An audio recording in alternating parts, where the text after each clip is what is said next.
Welcome to my YouTube channel Family Drama Files. Please like, share, subscribe for more emotional videos. 3 days later, I buried my wife and I stopped answering my phone. I ignored the neighbors. I ignored my family. I just wanted the pain to end. Then, at exactly 8:17 p.m., someone knocked on my front door. A man I'd never seen before stood there holding a small brown envelope. He looked me straight in the eyes and said, "Your wife asked me to give this to you." Only if she didn't make it home. Inside that envelope was one photograph, one key, and one handwritten sentence that shattered everything I believed about the woman I loved. If I had burned that envelope without opening it, I would have lived the rest of my life believing a lie. My name's Ethan, and until 3 days ago, I believed I had the perfect marriage. Emily and I had been together for 12 years. She was kind, organized, and somehow always knew exactly what to say whenever life became difficult. When police told me she had died in a terrible highway accident, my entire world collapsed. They said another driver lost control. They said she never suffered. I cried through the funeral. I thanked everyone for coming. I accepted every hug. I believed this story. Until that knock. The stranger never told me his name. He simply handed me the envelope and quietly walked away before I could ask a single question. Inside was an old storage unit key, a recent photograph of Emily standing beside a blue storage building, and a handwritten note. If you're reading this, someone made sure I couldn't tell you myself. Please don't trust the accident. My hands began shaking.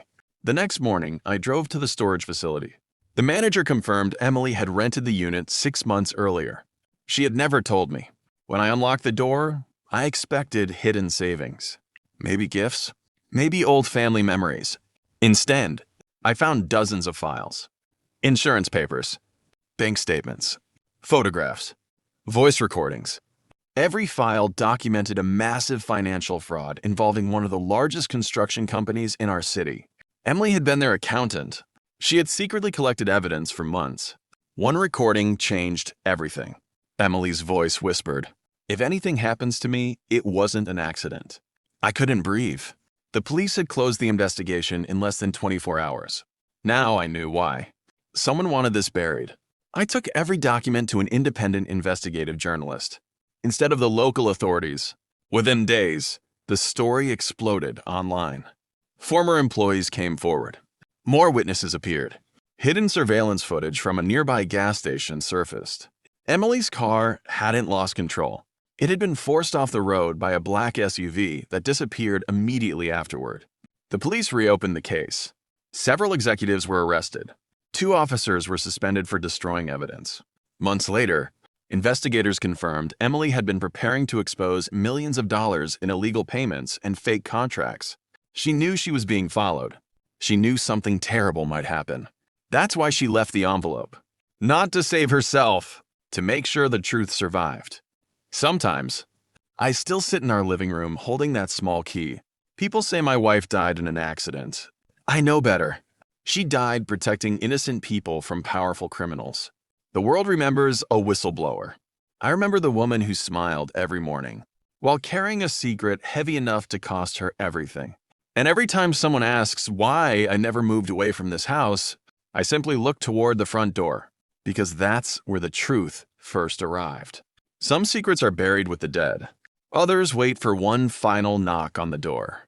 If that stranger had arrived 1 minute later, or if I had ignored the knock, Emily's truth would have disappeared forever.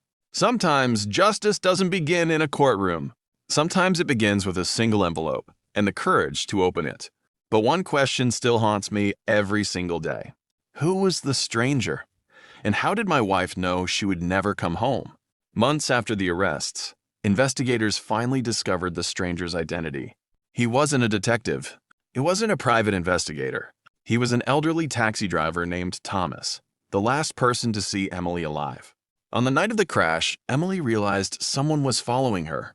She asked Thomas to stop near the storage facility, handed him the envelope, and said, "If I don't call you within 3 days, it means they got me.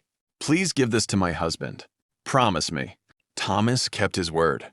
He waited exactly 3 days, hoping she would call. When the phone never rang, He drove to my house and delivered the envelope exactly as she had asked. As he turned to leave, he looked back at me and quietly said, "Your wife didn't die wondering if the truth would survive. She knew you would finish what she started."